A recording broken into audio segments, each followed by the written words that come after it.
여러분은 하나님의 무한한 사랑을 알고 계시지만 왜 어떤 사람들은 구원받지 못하는지 궁금해 본 적이 있나요? 이 질문은 신적인 사랑에 대한 흥미로운 시각을 열어줍니다. 하나님은 크고 측량할 수 없는 사랑을 베푸시지만 동시에 그분의 원칙을 끝까지 지키십니다. 기독교인들 사이에서는 하나님께서 나이, 성별, 인종에 관계없이 모든 사람이 구원받기를 원하신다는 믿음이 널리 퍼져 있습니다. 성경에서도 이를 확증하고 있는데 디모데전서 2장 4절에서 하나님께서 모든 사람이 구원을 받고 진리를 아는 데 이르기를 원하신다고 말씀하십니다. 그러나 그렇다면 구원에서 멀어지는 사람들은 어떻게 되는 것일까요? 오늘 영상에서는 영적 여정에서 장애물을 만날 가능성이 있는 7가지 유형의 사람들에 대해 이야기하려고 합니다. 다시 말해 성경에 따르면 구원에 이를 수 없는 7부류의 사람들에 대해 설명하겠습니다. 이 내용은 매우 중요합니다. 우리 중 많은 사람들이 무의식적으로 구원의 길에서 방해를 받고 있을 수도 있기 때문입니다. 따라서 여러분의 영적 상태를 점검하고 혹시 이 유형들 중 하나에 해당하지 않는지 깊이 성찰하는 것이 중요합니다. 이 영상이 여러분과 가족, 그리고 친구들에게도 풍성한 축복이 되기를 바랍니다. 본격적인 내용에 들어가기 전에 여러분의 작은 행동이 복음을 전파하는 데 큰 힘이 됩니다. 이 영상을 좋아요 눌러주시고 채널을 구독해주시며 이 중요한 메시지를 널리 공유해주세요. 여러분의 모든 행동이 하나님의 나라를 확장하는 데 큰 도움이 됩니다. 사랑하는 믿음의 가족 여러분, 우리는 불편한 진실과 마주하고 있습니다. 이 세상의 모든 사람이 구원받을 수 있는 것은 아닙니다. 이 현실은 우리에게 경고의 메시지를 줍니다.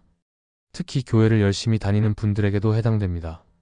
주일 예배에 참석하는 것, 교회 공동체에서 적극적으로 활동하는 것, 11조를 드리는 것, 기독교인이라는 명칭을 가진 것, 경건한 언어를 사용하는 것, 심지어 세례를 받는 것조차도 구원을 보장하지 않습니다. 마태복음 7장 21절 22절에서 예수님께서는 마지막 심판의 날에 대해 엄중한 경고를 하셨습니다. 많은 이들이 자신이 주님의 이름으로 기적을 행했다고 주장하겠지만 주님께서는 그들에게 나는 너희를 도무지 알지 못한다. 불법을 행하는 자들아, 내게서 떠나가라라고 말씀하실 것입니다. 이 메시지는 우리 각자가 하나님의 심판대 앞에서 서게 될 그날을 깊이 성찰할 수 있도록 초대하는 말씀입니다. 오늘 주님께서 오신다면 우리는 그 앞에 설 준비가 되었을까요? 우리의 삶은 주님의 의로 덧입혀져 있고 흠 없는 모습으로 서 있을 수 있을까요? 이것을 생각하는 것은 단순한 선택이 아닙니다. 우리의 영적인 삶에서 필수적인 요소입니다. 우리가 그분 앞에서 온전히 설 수 있도록 우리 자신의 영적 상태를 점검하는 시간이 되기를 바랍니다. 고린도후서 5장 10절은 우리 모두가 그리스도의 심판대 앞에 서서 각자가 행한 대로 선악간의 보응을 받게 될 것이라고 말씀하고 있습니다. 그렇다면 성경에 따르면 구원받을 수 없는 사람들은 누구일까요? 첫 번째 그룹은 불신자들입니다. 그들은 예수 그리스도의 탄생, 죽음, 장사됨, 그리고 부활을 믿지 않는 사람들입니다. 성경에 따르면 이들은 구원을 받을 수 없습니다. 유일한 구원의 길은 하나님에 대한 믿음을 통해서만 가능하며 이 믿음 없이는 누구도 죄와 사탄의 영향에서 벗어날 수 없습니다. 요한복음 3장 16절은 너무나도 잘 알려진 말씀입니다. 하나님이 세상을 이처럼 사랑하사 독생자를 주셨으니 이는 그를 믿는 자마다 멸망하지 않고 영생을 얻게 하려 하심이라. 그러나 어떤 이들은 이 구원의 단순한 원리를 가볍게 여기거나 심각하게 받아들이지 않기에 불신은 매우 위험합니다. 두 번째 유형은 예수님이 아닌 다른 방법으로 구원을 얻으려는 사람들입니다. 요한복음 5장 40절은 너희가 생명을 얻기 위하여 내게 오기를 원하지 아니하는 도다라고 말씀합니다. 예수님은 하나님께 나아가는 유일한 길이십니다. 사도행전 4장 12절에서도 다음과 같이 분명하게 말합니다. 다른 이로서는 구원을 받을 수 없나니 천하 인간에게 구원을 받을 만한 다른 이름을 우리에게 주신 일이 없습니다. 지식, 권력, 돈, 외모, 가족, 친구 이 어떤 것도 우리를 구원할 수 없습니다. 오직 예수님의 보혈만이 우리의 죄를 사하시며 십자가에서 흘리신 그분의 희생이 우리의 구원을 위한 대가입니다. 세 번째 유형은 위선자들입니다. 예수님께서는 마태복음 23장 13절에서 율법학자들과 바리새인들에게 다음과 같은 경고를 하셨습니다. 화 있을진저 외식하는 서기관들과 바리새인들이여, 너희는 천국 문을 사람들 앞에서 닫고 너희도 들어가지 않고 들어가려 하는 자들도 들어가지 못하게 하는도다. 위선자는 겉으로만 신앙이 있는 척하는 사람들입니다. 주일에는 거룩한 모습으로 교회에 나와 찬양하며 손을 들지만 평일과 주말에는 세상적인 삶을 살아갑니다. 이들에게 신앙과 교회는 단순한 사회적 활동이자 형식적인 의무일 뿐 삶 속에서 진정한 변화를 가져오지 않습니다. 누가복음 18장 9절 14절에서 바리새인과 세리의 기도 이야기가 나옵니다. 자신이 의롭다고 생각하며 남을 업신여긴 바리새인과 자신의 죄를 인정하고 하나님의 자비를 구한 세리, 예수님께서는 세리의 겸손한 태도를 칭찬하셨습니다. 다섯 번째 그룹은 배교자들입니다. 베드로후서 2장 20절부터 22절은 이렇게 경고합니다. 만일 주 곧 구주 예수 그리스도를 알므로 세상의 더러움을 피한 후에 다시 그 가운데 얽매이고 지면 그 나중 형편이 처음보다 더욱 심하리니 진리를 알고서도 다시 세상으로 돌아가 죄에 빠지는 것은 심각한 문제입니다. 이는 단순한 실수가 아니라 구원의 길에서 완전히 떠나는 것을 의미합니다. 이처럼 구원은 단순한 신앙 고백만으로 이루어지는 것이 아닙니다. 우리의 삶 속에서 그리스도의 은혜가 지속적으로 역사하고 있는지를 돌아보아야 합니다. 이런 사람들은 결국 처음보다 더 나쁜 상태에 빠지게 됩니다. 의의 길을 알고도 등을 돌릴 바에는 차라리 처음부터 알지 못하는 것이 나았을 것입니다. 잠언에 기록된 대로 개가 그 토한 것에 돌아가고 돼지가 씻고 나서 다시 진흙탕에 구르는 것과 같다. 성경은 이러한 사람들을 종교적인 삶을 시작해 부패하고 부도덕한 생활을 벌였으나 결국 그들의 본성을 드러내고 다시 그 길로 돌아가는 존재로 묘사합니다. 깨끗이 씻긴 돼지는 여전히 돼지일 뿐입니다. 이들은 기독교 신앙의 기본 요소인 세례, 성찬식, 교회 출석 등을 가볍게 여기며 형식적으로 참여하지만 결국 진정한 믿음을 갖지 않았기에 다시 세상과 그 유혹으로 돌아가는 사람들입니다. 성경이 구원받을 수 없다고 말하는 다음 부류는 신성 모독자들입니다. 예수님께서는 이 주제에 대해 마태복음 12장 31절 32절에서 경고하셨습니다. 사람의 모든 죄와 모독은 용서받을 수 있지만 성령을 거스르는 모독은 용서받을 수 없다. 누구든지 성령을 거슬러 말하면 이 세상에서도 오는 세상에서도 용서를 받지 못할 것이다. 어떤 사람들은 하나님을 조롱하고 성령의 역사를 멸시하며 비하하는 말을 합니다. 이것은 용서받을 수 없는 죄로 간주됩니다. 그러므로 우리는 성령에 대해 함부로 말하거나 농담하는 것을 조심해야 합니다. 성령의 역사와 능력을 비웃거나 폄하하는 사람들과 함께하는 것은 매우 위험한 일이며 이것이 바로 이 용서받지 못할 죄를 범하는 길이 될 수 있습니다. 성경에 따르면 하나님께서 구원하실 수 없는 마지막 부류는 이미 세상을 떠난 사람들입니다. 많은 사람들이 사랑하는 이가 세상을 떠났을 때 목사님이나 종교 지도자에게 기도를 요청하는 경우가 있습니다. 그러나 중요한 점은 어떤 기도도 이미 죽은 사람의 운명을 바꿀 수 없다는 것입니다. 구원은 오직 살아있을 때만 가능합니다. 죽음 이후에는 구원의 기회가 완전히 사라집니다. 어떤 사람들은 연옥이라는 개념을 믿기도 하지만 성경의 진리는 이를 지지하지 않습니다. 구원은 오직 이 땅에서 살아있을 때 주어지는 것이므로 우리는 지금 당장 예수님께 삶을 맡기는 것이 무엇보다 중요합니다. 친구 여러분, 이제 왜 어떤 사람들은 구원받지 못하는지를 이해하셨기를 바랍니다. 이것은 하나님의 사랑이 부족하기 때문이 아닙니다.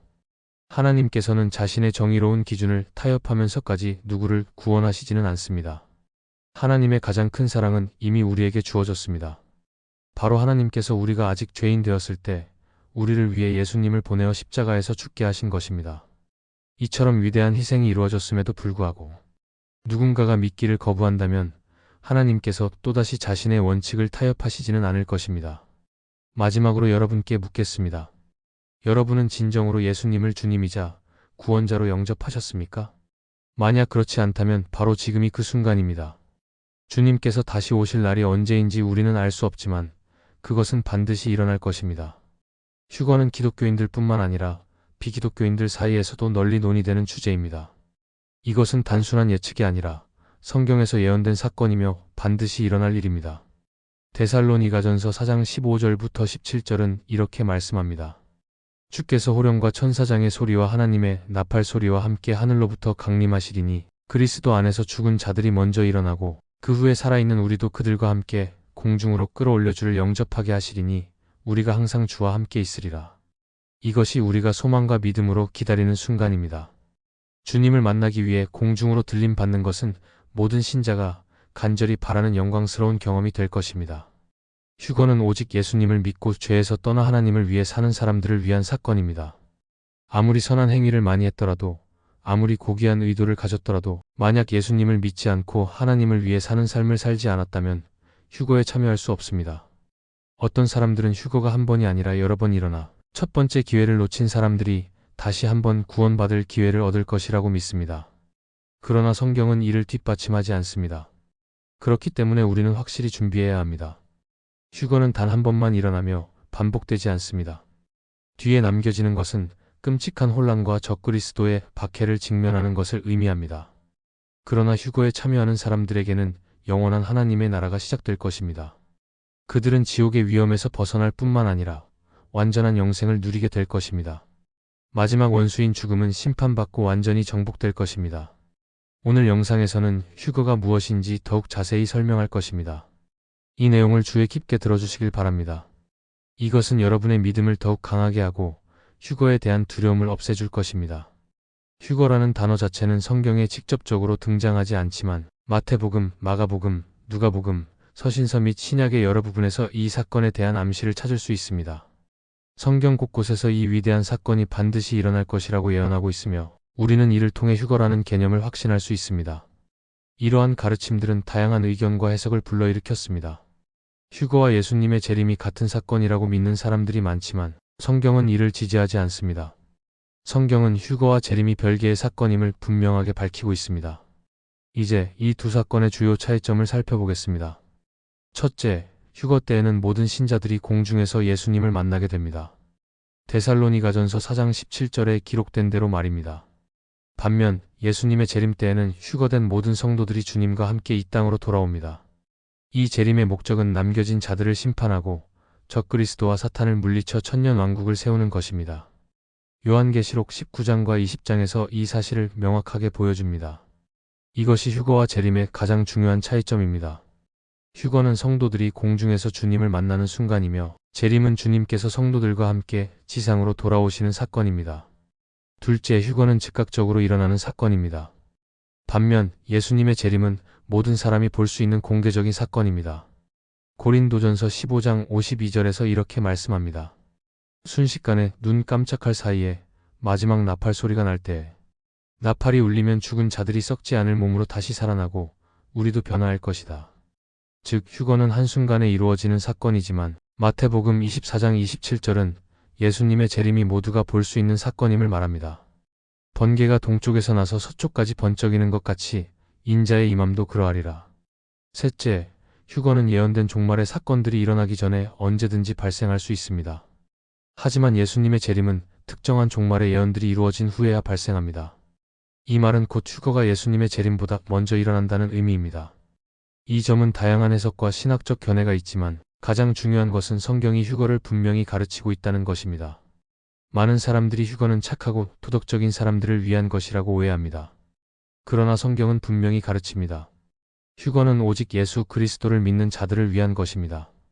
아무리 모범적인 시민이고 법을 준수하며 자선 활동을 많이 해도 예수님을 주님으로 고백하지 않았다면 휴거에 참여할 수 없습니다.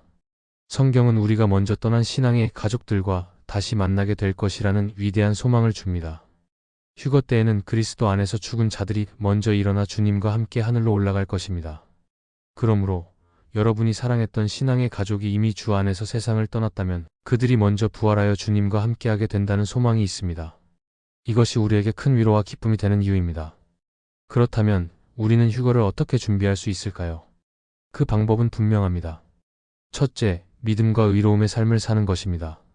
누가복음 18장 8절에서 예수님께서는 이렇게 물으셨습니다. 그러나 인자가 올 때 세상에서 믿음을 보겠느냐? 그러므로 믿음을 지키고 의로운 삶을 살아야 합니다. 신앙을 약화시키려는 어떤 방해도 물리치고 하나님의 은혜와 지혜로 거룩한 삶을 살아가야 합니다. 둘째, 성경을 깊이 연구하고 말씀대로 사는 것입니다. 디모데후서 2장 15절은 이렇게 말씀합니다. 진리의 말씀을 올바로 해석하며 부끄러울 것이 없는 일꾼으로 인정받도록 자신을 하나님 앞에 드리라. 하나님의 말씀을 연구하는 신자는 영적으로 견고하게 세워지고 올바른 길을 분별할 수 있습니다. 새로운 계시나 신비로운 가르침을 좇기보다 성경이 가르치는 단순하고 분명한 진리를 따르는 것이 중요합니다. 셋째, 진정한 믿음의 공동체와 함께하는 것입니다. 잠언 27장 17절은 이렇게 가르칩니다. 철이 철을 날카롭게 하듯이 사람이 그 친구의 얼굴을 빛나게 하느니라. 신앙 공동체와 함께하는 것은 매우 중요합니다.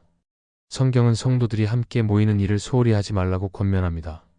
홀로 신앙생활을 하려고 하는 것은 사탄의 속임수일 수 있습니다. 믿음의 형제 자매들과 함께하며 서로를 세우는 삶을 살아야 합니다. 넷째, 기도로 인도와 능력을 구하는 것입니다. 기도는 하나님과 연결되는 가장 강력한 방법입니다.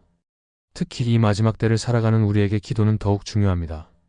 우리 자신의 힘은 부족할 수 있지만 하나님의 능력으로 우리는 흔들리지 않을 것입니다. 결론적으로 휴거를 준비하는 과정에서 하나님께서 우리에게 계속해서 표징들을 보여주고 계십니다. 성경은 휴거가 언제 일어날지 명확하게 알려주지는 않지만 우리에게 종말의 징조들을 주시며 깨어 있으라고 가르치고 있습니다. 예수님께서도 이 종말의 징조들과 깨어 있어야 할 필요성을 말씀하셨습니다. 그러므로 우리는 항상 믿음 안에서 준비된 삶을 살아야 합니다.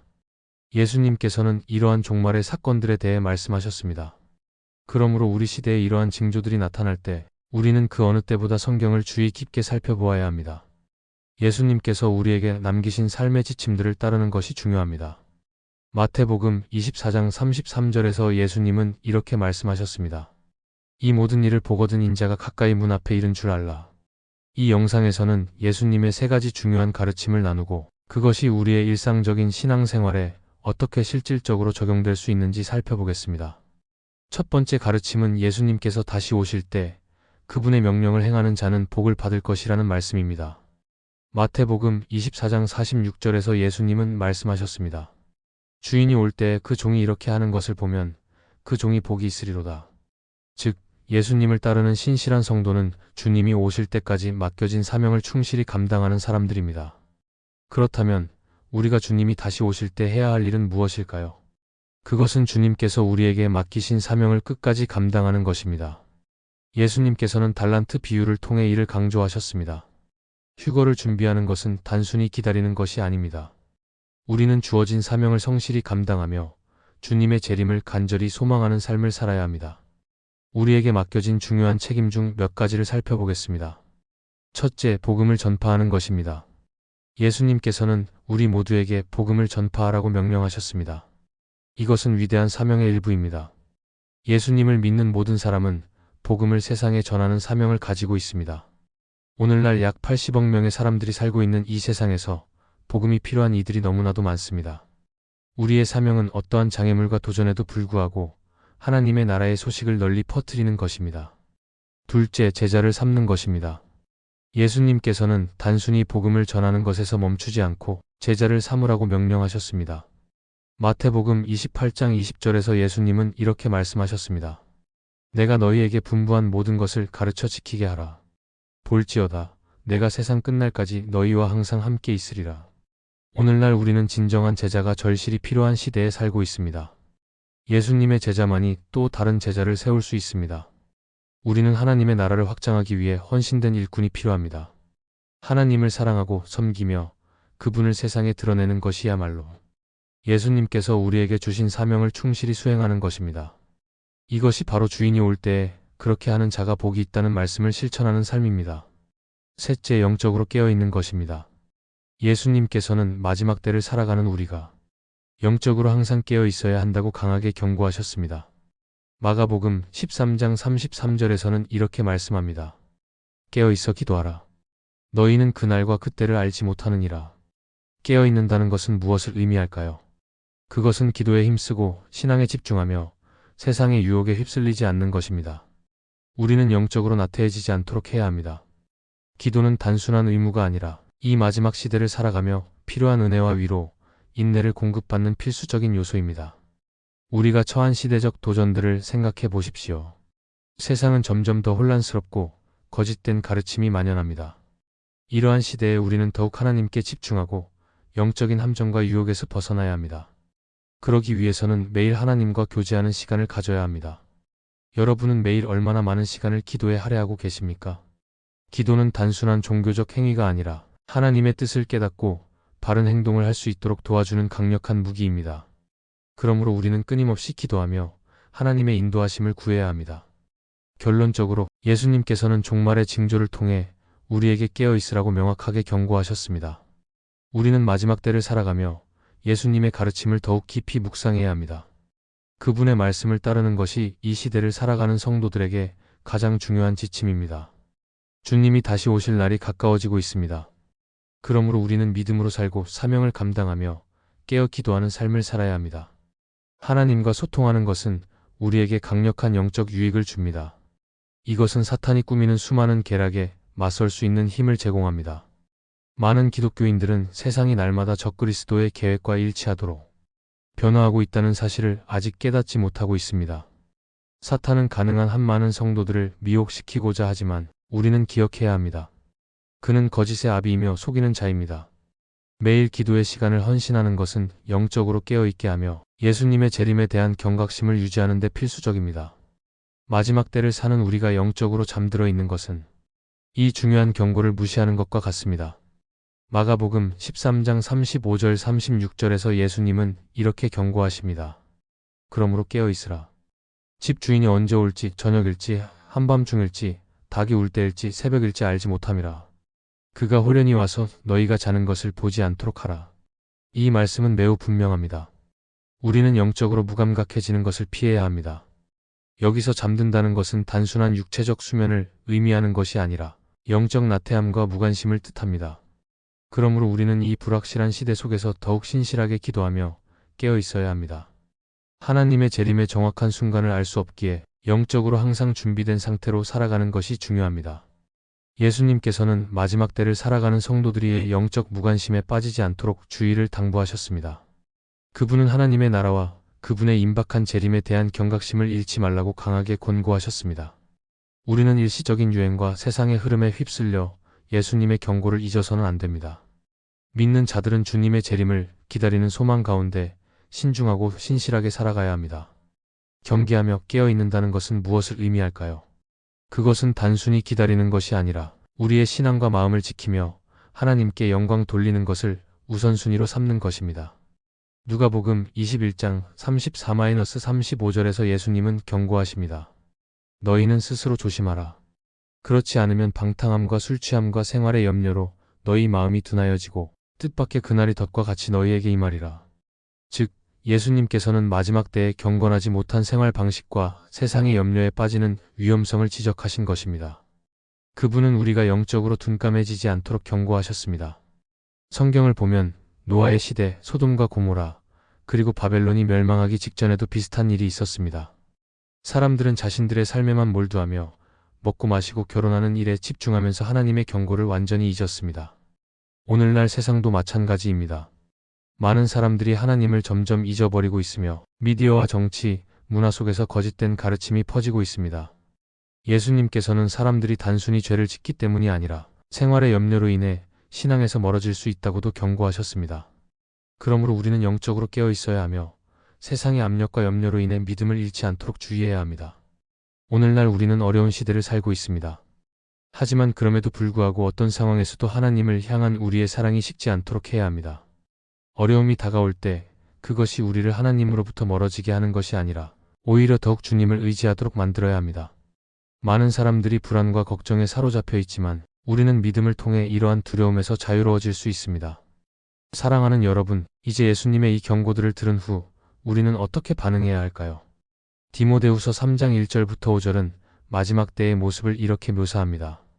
말세에 고통하는 때가 이르리니 사람들이 자기를 사랑하며 돈을 사랑하며 자랑하며 교만하며 비방하며 부모를 거역하며 감사하지 아니하며 거룩하지 아니하며 무정하며 원통함을 풀지 아니하며 모함하며 절제하지 못하며 사나우며 선한 것을 좋아하지 아니하며 배신하며 조급하며 자만하며 하나님보다 쾌락을 사랑하며 경건의 모양은 있으나 경건의 능력은 부인하는 자니 이 같은 자들에게서 내가 돌아서라. 이 말씀은 매우 명확합니다. 우리는 세상의 흐름을 따르는 것이 아니라 하나님의 말씀을 따라 살아야 합니다. 성경은 우리가 세상과 구별된 삶을 살아야 한다고 가르칩니다. 즉, 겉으로만 경건해 보이는 것이 아니라 실제로 하나님을 사랑하고 그분의 뜻대로 살아야 합니다. 우리는 하나님의 능력을 부인하는 사람들과 거리를 두고 진정한 믿음의 길을 걸어가야 합니다. 하나님께서 우리를 부르신 목적은 단순히 세상의 유행을 따르는 삶이 아니라 하나님의 영광을 위해 사는 삶입니다. 우리는 어떤 삶을 선택하시겠습니까? 세상의 거짓된 가르침에 따라 살 것입니까? 아니면 하나님의 말씀을 따라 살 것입니까? 우리가 주님의 재림을 소망하며 미래를 바라본다면 우리의 신앙 고백을 굳게 붙들고 우리에게 맡겨진 믿음을 열정적으로 지켜야 합니다. 우리는 흔들리지 않는 신앙을 가지고 변함없이 주님을 바라보며 살아야 합니다. 주님께서 다시 오실 때 그분을 끝까지 신뢰하며 주님을 기쁘시게 하는 삶을 산 자들에게 상을 주실 것입니다. 요한계시록 22장 12절에서 예수님은 이렇게 말씀하셨습니다. 보라, 내가 속히 오리니 내가 줄 상이 내게 있어 각 사람에게 그의 일한 대로 갚아주리라. 여러분은 인생에서 진정으로 중요한 것이 무엇인지 깊이 생각해 본 적이 있습니까? 만약 지금 이 순간이 여러분의 마지막 순간이라면 여러분은 가장 소중한 한 가지를 선택해야 한다면 무엇을 선택하시겠습니까? 만약 여러분이 죽음을 눈앞에 둔 경험을 해보셨다면 삶에 대한 시각이 완전히 달라졌을 것입니다. 그 순간 우리가 집착했던 세상의 모든 것들은 사라지고 오직 한 가지 중요한 것만 남게 됩니다. 그것은 바로 예수 그리스도입니다. 죽음을 마주하는 순간 우리가 인생에서 이루고자 했던 것들이 아무 의미가 없다는 것이 분명해집니다. 우리를 구원하신 예수님의 십자가 외에는 우리 영혼을 영원히 지킬 수 있는 것이 없습니다. 오늘 이 중요한 메시지를 마음에 새기십시오. 우리는 다음 순간에 어떤 일이 일어날지 알 수 없습니다. 그러므로 지금 이 순간 우리의 마음을 열고 하나님께 집중해야 합니다. 갈라디아서 6장 14절은 이렇게 말합니다. 그러나 내게는 우리 주 예수 그리스도의 십자가 외에 결코 자랑할 것이 없나니 그리스도로 말미암아 세상이 나를 향해 십자가에 못 박히고 나도 세상을 향해 그러하니라. 우리는 무엇을 자랑하며 살아가고 있습니까? 세상의 성공과 성취가 정말 중요한 것입니까? 죽음 앞에서는 이 모든 것들이 아무 의미가 없습니다. 한번 깊이 생각해 보십시오. 죽음을 앞둔 한 사업가의 이야기를 예로 들어보겠습니다. 그는 다음 주에 중요한 사업 회의를 계획하고 있었습니다. 하지만 죽음이 임박한 순간 그가 철저하게 준비했던 그 중요한 회의는 더 이상 아무 의미도 없게 됩니다. 그가 평생을 쫓아왔던 부의 축적도, 그가 열렬히 응원했던 축구팀도, 그가 소중하게 여겼던 집도 그 순간에는 모두 더섭는 것이 되어버립니다. 이것이 우리에게 주는 강력한 교훈입니다. 우리가 온 힘을 다해 쫓고 투자하고 애쓰던 것들이 영혼의 관점에서는 아무 의미가 없다는 것입니다. 돈, 물질적인 소유, 우리가 자랑스럽게 여겼던 모든 업적들, 이 모든 것이 영원한 생명을 결정하는 십자가의 진리 앞에서는 무가치한 것입니다. 이 교훈을 마음 깊이 새겨야 합니다. 죽음은 누구에게나 반드시 찾아옵니다. 그리고 그 순간이 다가올 때 이 땅에서 쌓아온 모든 것들은 마치 연기처럼 사라질 것입니다. 사실 우리는 이 진리를 알고 있습니다. 하지만 우리의 삶 속에서 이 진리를 얼마나 우선순위에 두고 있습니까? 세상의 성공과 인정, 목표들을 좇느라 우리는 하나님과의 관계를 소홀히 하고 있지는 않습니까? 오늘 이 말씀을 듣고 있는 여러분, 이것이 깨어나는 순간이 되기를 바랍니다. 우리의 가치관을 다시 정비하고 우선순위를 하나님께 맞추는 계기가 되기를 바랍니다. 죽음 이후에는 무엇이 기다리고 있을까요? 우리는 죽음 이후의 삶에 대해 깊이 고민해 보아야 합니다. 연옥이란 개념이 실제로 존재할까요? 혹은 죽음 이후 우리는 단순히 긴 잠에 빠지는 것일까요? 히브리서 9장 27절은 명확하게 답을 줍니다. 한 번 죽는 것은 사람에게 정해진 것이요 그 후에는 심판이 있으리니. 성경은 죽음 이후에 중간 상태가 있다고 가르치지 않습니다. 연옥이라는 개념은 성경의 진리가 아닙니다. 대신 하나님 앞에서 심판을 받게 될 것이라고 분명히 가르칩니다. 사랑하는 여러분, 우리는 모두 언젠가 하나님의 심판대 앞에 서야 합니다. 이것은 피할 수 없는 현실입니다. 우리는 이 땅에서 살아가는 동안 어떤 선택을 했는지에 따라 영혼의 운명이 결정됩니다. 우리의 삶은 근본적으로 변화할 것입니다. 우리는 곧 거룩하고 영원하신 하나님 앞에서 심판을 받게 될 것입니다. 하나님께서는 우리의 삶을 세밀하게 조사하시고 우리가 행한 모든 일들을 철저히 평가하실 것입니다. 심지어 우리가 말한 한마디 한마디까지도 분석되고 심판을 받게 될 것입니다. 사랑하는 여러분, 심판은 이미 문 앞에 가까이 와 있습니다. 우리가 살아가는 이 시대는 마지막 때를 향해 나아가고 있으며 이 심판에서 우리의 영혼의 운명을 결정짓는 중요한 요소가 존재합니다. 곧 우리는 그 결정적인 요소가 무엇인지 살펴보게 될 것입니다. 고린도전서 1장 18절은 다시 한번 우리를 십자가의 메시지로 인도합니다. 십자가의 도가 멸망하는 자들에게는 미련한 것이요 구원을 받는 우리에게는 하나님의 능력이라. 이 말씀을 다시 한번 깊이 묵상해 보십시오. 예수 그리스도의 십자가는 세상의 관점에서 보면 어리석은 것처럼 보일 수도 있습니다. 그러나 구원을 받은 자들에게 십자가는 하나님의 능력이며 영원한 생명의 원천입니다. 다시 말해 십자가가 우리의 운명을 결정하는 기준이 됩니다. 십자가를 부인하는 자들은 멸망의 길을 걷게 되며 십자가를 붙드는 자들은 구원의 길을 걷게 됩니다. 예수 그리스도의 십자가는 우리의 죄사함을 위한 결정적인 요소입니다. 만약 그분의 십자가의 희생과 부활이 없었다면 어느 누구도 구원을 받을 수 없었을 것입니다. 갈라디아서 6장에서 사도 바울은 이렇게 강조합니다. 내게는 우리 주 예수 그리스도의 십자가 외에 결코 자랑할 것이 없나니. 이것은 우리에게 중요한 교훈을 줍니다. 우리는 우리의 시선을 오직 예수님께 고정해야 합니다. 우리는 십자가를 바라보고 우리의 신앙을 그분께만 의지해야 합니다. 십자가는 우리에게 소망의 등불이며 우리의 구원을 위해 치러진 측량할 수 없는 사랑과 희생을 상기시키는 증거입니다. 그러나 우리의 삶을 돌아보면 우리는 너무 쉽게 십자가의 진리를 잊어버리고 세상의 유혹에 흔들리며 살아갑니다. 세상의 성공과 개인적인 성취에 마음을 빼앗기고 일시적인 쾌락을 줬다가 우리가 정말로 소중히 여겨야 할 것, 즉 십자가의 영원한 가치를 놓치는 경우가 많습니다. 그러나 영혼의 관점에서 보면 이 모든 것은 아무 의미가 없습니다. 오직 예수님의 십자가만이 우리의 영혼을 구원하는 능력이 됩니다. 우리가 세상에서 추구하는 것들은 결국 십자가가 남기는 영원한 영향력에 비하면 아무런 의미가 없습니다. 십자가는 구원받는 자와 멸망하는 자를 구별하는 결정적인 요소이며 죄사함의 기초가 됩니다. 우리의 삶이 복잡한 현실 속에서 흔들릴 때 사도들의 가르침은 우리의 시선을 십자가에 고정할 것을 강력히 권고합니다.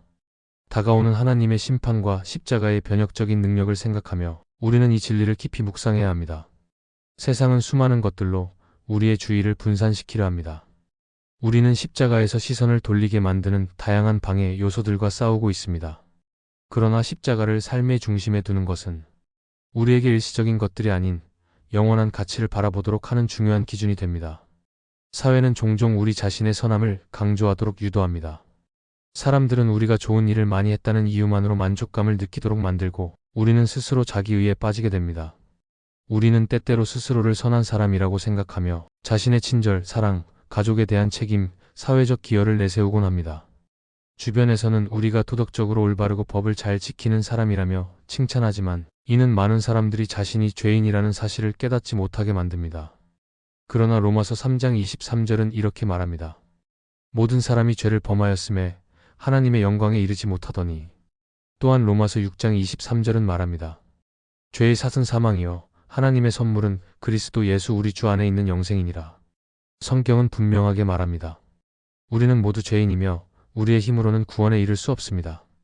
우리는 아담으로부터 죄성을 물려받았으며 죄는 우리를 속여 스스로 의롭다고 착각하게 만듭니다. 많은 사람들은 죄를 단순히 흉악한 범죄나 도덕적으로 큰 잘못으로만 여기지만 성경은 모든 사람이 하나님의 영광에 미치지 못한다고 선언합니다. 세상적으로 존경받고 도덕적으로 선한 사람도 거룩하신 하나님 앞에서는 죄인입니다. 이러한 진리를 받아들이는 것은 쉽지 않습니다. 사람들은 자신이 죄인이라는 사실을 거부하려 합니다. 그래서 복음의 메시지는 때때로 거부당하고 십자가의 가르침은 많은 이들에게 불쾌한 걸림돌이 됩니다.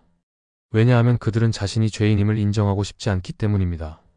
자신들의 행위와 선한 행동이 자신을 하나님 앞에서 정당하게 만들어줄 것이라 착각합니다.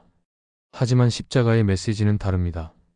그것은 우리가 스스로 구원받을 수 없음을 인정하고 오직 예수 그리스도를 통해서만 구원에 이를 수 있음을 가르칩니다. 그러나 세상은 계속해서 우리는 우리의 노력과 공로로 충분하다는 거짓된 메시지를 퍼뜨립니다. 십자가는 필요하지 않다.